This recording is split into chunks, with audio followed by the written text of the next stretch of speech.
Mariana León, vicerrectora académica y Mariana León, vicerrectora académica y miembro de la Junta Directiva, especialista en educación superior, investigación y políticas educativas. Participa en espacios multisensoriales enfocados en la transformación educativa en Panamá. Investigadora nacional con experiencia en análisis y desarrollo de iniciativas educativas.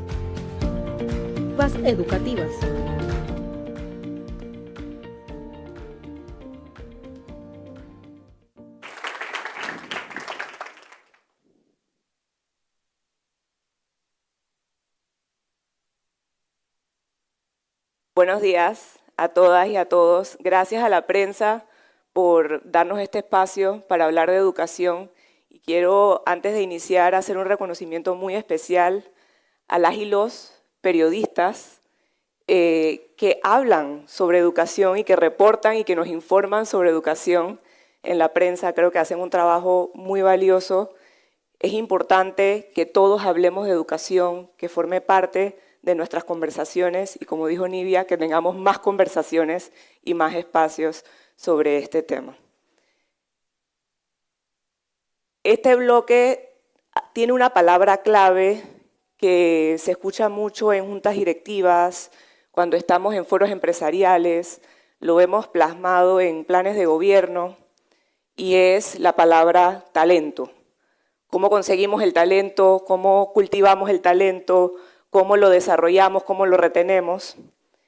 Y cuando hablamos de talento, muchas veces surge en estas conversaciones una pregunta que es un poco compleja de contestar y a veces inclusive se puede convertir hasta un poco incómoda de contestar. Y es, ¿de dónde nos sacamos el talento? Si ya sabemos, es una realidad, que estamos fallando en desarrollar el talento desde el proceso y desde la etapa más básica de esa formación. Entonces, hoy quiero hablar un poquito de eso, de dos ejes fundamentales, de que para nosotros poder hablar de talento y desarrollar el talento, tenemos que enfocarnos en la educación escolar, específicamente en el acceso a la educación y en la calidad de educación.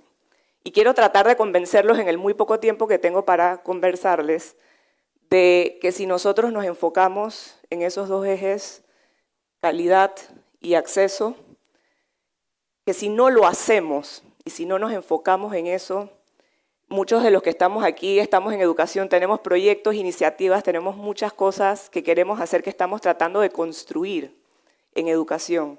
Pero si nosotros no trabajamos primero el acceso y la calidad, todas estas iniciativas y todo lo que estamos haciendo no va a tener una base sobre qué sostenerse.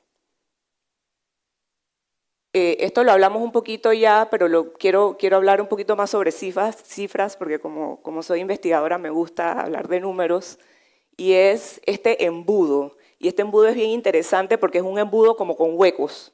Y esos huecos no están distribuidos equitativamente, sino que hay como algunos huecos, algunos lugares donde hay huecos más grandes que otros, y sabemos nosotros en dónde están ubicados esos huecos en nuestro país.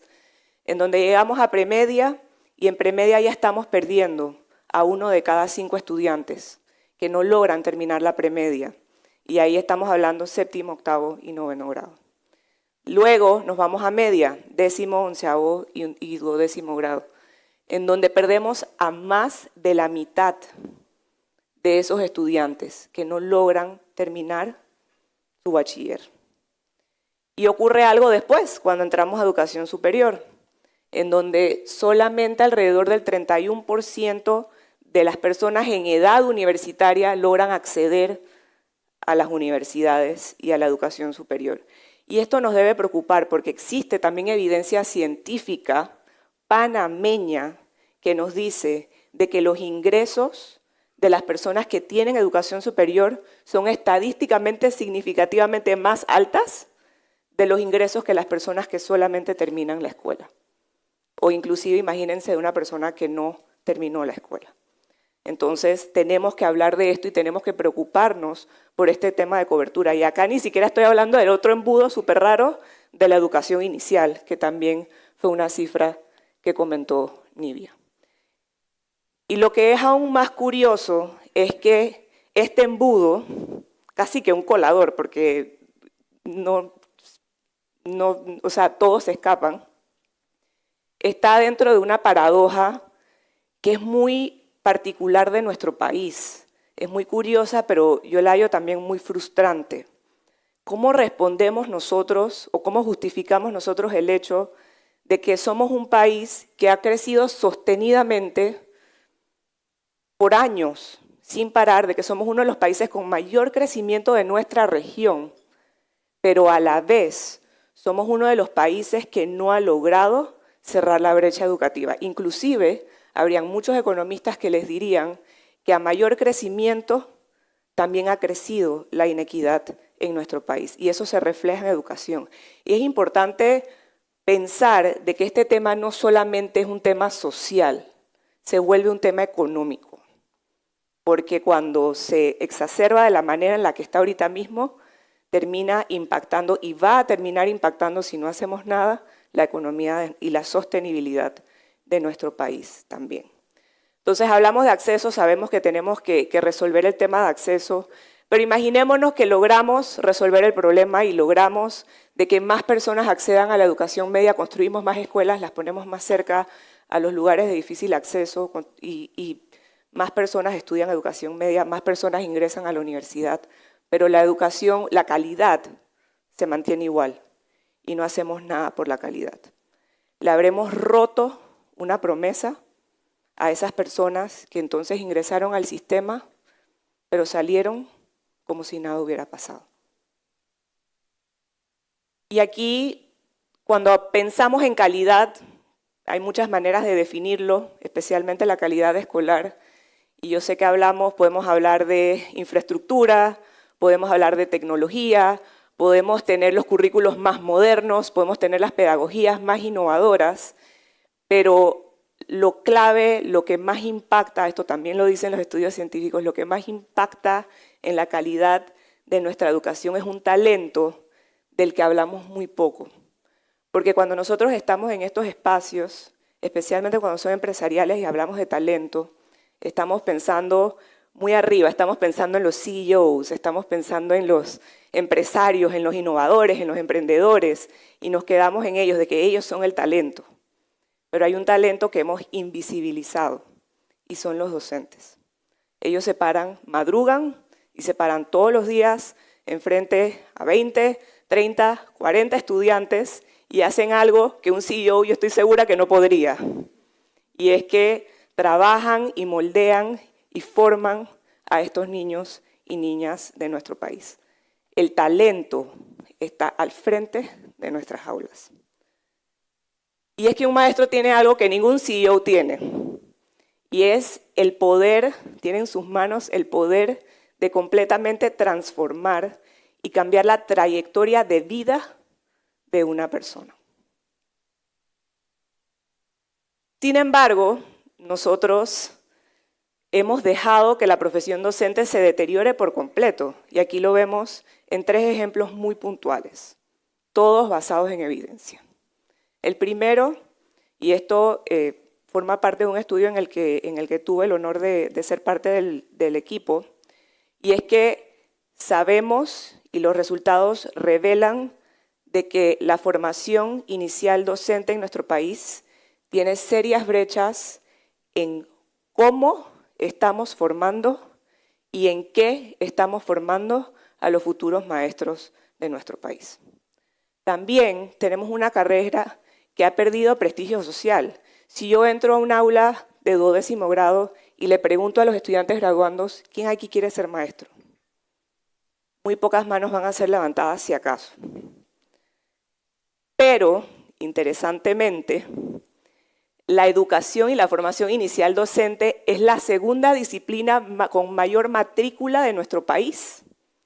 Entonces, ¿qué pasa? Decimos cuando nos vamos a graduar que no nos interesa ser maestros, pero después nos vamos a las universidades, tomamos la prueba de ingreso, no nos va bien, y entonces, ¿cuál es la carrera en la que quedamos metidos? En educación. Y eso es lo que está sucediendo en este momento, y eso también lo respalda evidencia científica. En el siguiente bloque sé que vamos a hablar bastante de esto y es de la reforma de nuestra Ley Orgánica de Educación. Nosotros celebro y me siento quizás de manera muy ingenua, muy optimista de que estemos hablando de esto, de que exista la disposición política tanto del Ejecutivo como del Legislativo de arriesgarse a hablar de una reforma de la Ley Orgánica. Pero ¿qué pasa? Podemos tener la ley más bonita, la mejor redactada, la más avanzada de todos los países, pero al final, ¿quiénes ejecutan esa ley? Los que conforman el sistema educativo. ¿Y quiénes son el grueso del sistema educativo? Los maestros. Entonces, podemos tener excelentes ideas, pero si nosotros no trabajamos en la carrera docente y en los maestros, la ejecución va a ser pésima. Y bueno, esto también ya lo habló Carmen un poquito, pero lo quiero resaltar.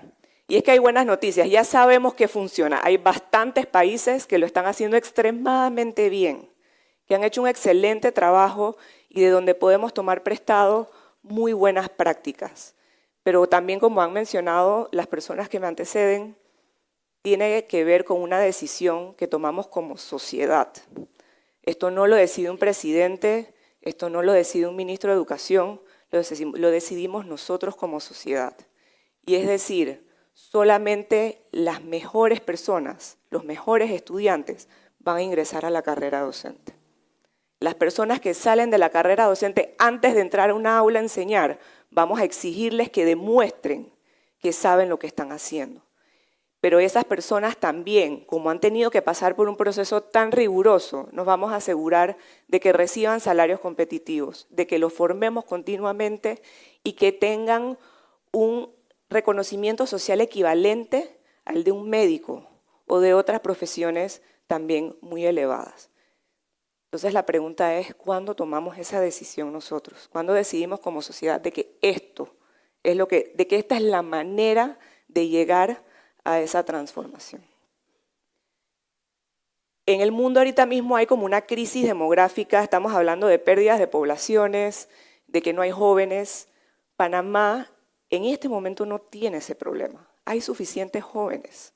Entonces el talento, las personas, los jóvenes están ahí, están en nuestros colegios. Y yo creo que en esta presentación las dos cosas que me gustaría dejar es que necesitamos que la puerta esté abierta para todo el que se quiera formar. Pero que al otro lado de esa puerta, para recibir a esa persona que se quiere formar, la persona que esté del otro lado tiene que ser extraordinaria. Muchas gracias.